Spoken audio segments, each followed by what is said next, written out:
Lugares comuns que substituem o raciocínio crítico. Se algum dia criarem um concurso para aquelas palavras que se passam por pensamento profundo e crítico, diversidade e pluralidade facilmente iriam para a final e teriam um embate duríssimo. A beleza destas duas palavras mágicas e encantadoras é que você não necessita de nenhuma nódoa de evidência empírica e nem de nenhum processo de encadeamento lógico para recitar rapsódias sobre os supostos benefícios da diversidade e do pluralismo. A própria ideia de querer testar estes belos termos em relação a algo tão feio quanto a realidade é em si vista como um ato sórdido.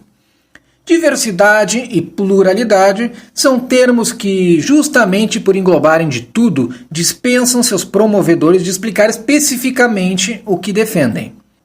A diversidade e pluralidade de gênero, de cor, de preferências sexuais, de renda, de inteligência, de etnia, etc.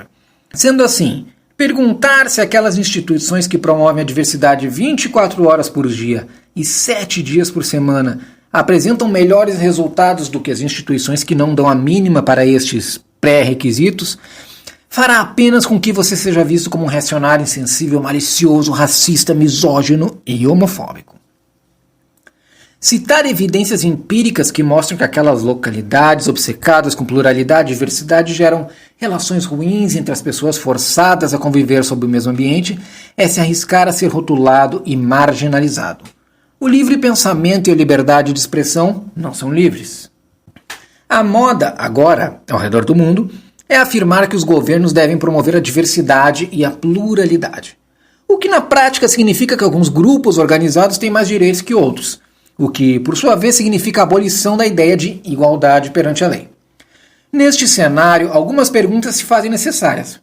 Como é possível que um país racialmente homogêneo como o Japão consiga apresentar uma educação de alta qualidade sem ter de recorrer ao essencial ingrediente da diversidade e do pluralismo, uma necessidade premente, segundo os sociólogos da atualidade? Inversamente, porque a Índia, uma das mais plurais e diversas nações da Terra, apresenta um histórico de intolerância e de violência letal entre seus diversos grupos de pessoas, pior do que aquele observado no sul dos Estados Unidos durante a vigência da segregação racial. O simples ato de fazer tais perguntas já é garantia de ser acusado de recorrer a táticas desonestas e de possuir motivações torpes demais para serem dignificadas como uma resposta. Não que os genuínos defensores da pluralidade tenham alguma resposta, é claro. Dentre os candidatos que disputam a segunda colocação no torneio dos lugares comuns que tornam o pensamento algo obsoleto está o termo socialmente excluído e todas as suas variáveis. Pessoas que não se encaixam nos pré-requisitos básicos exigidos por determinados objetivos e funções, desde a admissão em uma universidade, ao empréstimo bancário, passando por empregos e encargos que exigem diversas habilidades, são tidas como pessoas socialmente excluídas, cuja ascensão social lhes foi negada pela sociedade. Donde surgem as desculpas de que tais pessoas estão moralmente eximidas de seguirem uma vida pautada pelas mesmas regras aplicáveis ao restante da população, como, por exemplo, não recorrerem à criminalidade. Tanto o pluralismo quanto a exclusão social devem ser corrigidos por políticas públicas, como, por exemplo, as cotas. Segundo os teóricos, tais políticas equalizariam as oportunidades de acesso. O problema é que os defensores dessa tese sempre refugam quando instados a explicar por que uma igual oportunidade de acesso seria sinônimo de igual probabilidade de sucesso. Há um exemplo interessante disto na própria política. Peguemos um estado americano conhecido mundialmente, a Califórnia. Trata-se de um estado majoritariamente progressista. Eleitores conservadores e eleitores progressistas têm exatamente a mesma oportunidade de votar. No entanto, as chances de um candidato conservador ser eleito na Califórnia são muito menores do que as chances de um candidato progressista. Será que os progressistas defenderiam cotas e uma lei de igual oportunidade de acesso para políticos conservadores na Califórnia? Similarmente, todas as pessoas podem tentar adentrar uma universidade, pedir um empréstimo bancário ou disputar determinado emprego. Se todas essas solicitações forem julgadas pelos mesmos critérios, então todos tiveram uma igual oportunidade de acesso.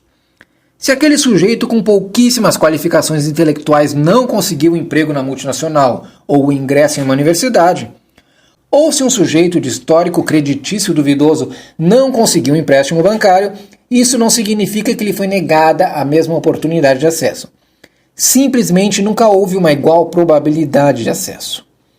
A diversidade e a exclusão social geram um terceiro lugar comum, a redistribuição de renda, ou sua variável mais próxima, justiça social. Aparentemente todas as pessoas têm direito de receber uma fatia justa da sociedade, não importa se elas trabalharam 16 horas por dia para ajudar a criar essa prosperidade ou se não fizeram nada de mais do que viver na mendicância ou recorrer ao crime.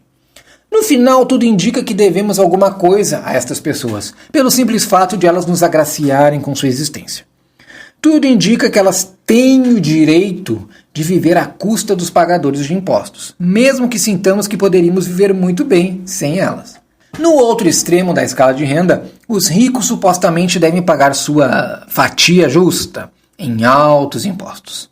Mas para nenhum dos dois extremos da escala de renda há uma definição concreta do que é uma fatia justa. Há um determinado número ou uma proporção exata?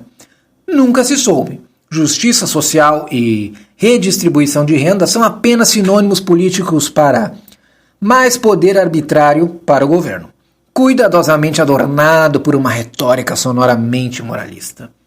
A inteligência vem há décadas promovendo a ideia de que não deve haver nenhum estigma em se aceitar auxílios do governo. Viver à custa dos pagadores de impostos é retratado como um direito, ou mais ponderadamente como parte de um contrato social. É claro que você não se lembra de ter assinado qualquer contrato desse tipo, mas tal lugar comum soa poético e pomposo. Ademais, e isso é o que interessa, ele rende muitos votos entre os ingênuos, e este é exatamente o objetivo de políticos que defendem o assistencialismo. Por fim, acessível é outro termo popular que substitui toda e qualquer necessidade de pensamento crítico. Dizer que todo mundo tem direito a, entre aspas, moradia acessível é bem diferente de dizer que todo e qualquer indivíduo deve poder decidir qual tipo de casa quer ter.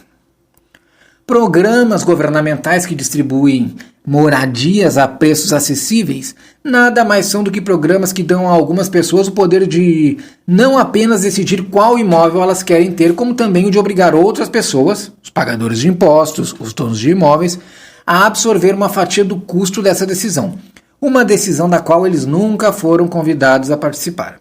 E ainda assim, a crença de que pessoas que preferem que as decisões econômicas sejam feitas voluntariamente por indivíduos no mercado não são tão compassivas quanto aquelas pessoas que preferem que tais decisões sejam tomadas coletivamente por políticos. Nunca é vista como uma crença que deveria ser comprovada por fatos. Mas, por outro lado, isso não é algo recente. A crença na compaixão superior dos políticos é um fenômeno mundial que data ainda do século XVIII. E, em todas as épocas, em todos os locais, nunca houve nenhum esforço genuíno dos progressistas para se verificarem se esta preposição crucial é sustentada por fatos.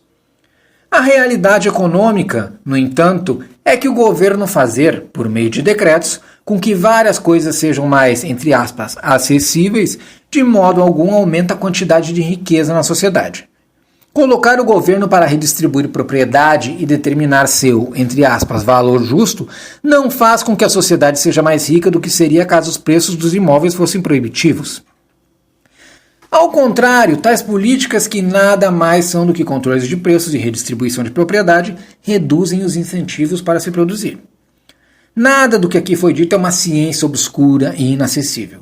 Porém, se você é do tipo que jamais se põe a pensar criticamente e se contenta com a mera repetição de lugares comuns, então não importa se você é um gênio ou um deficiente mental.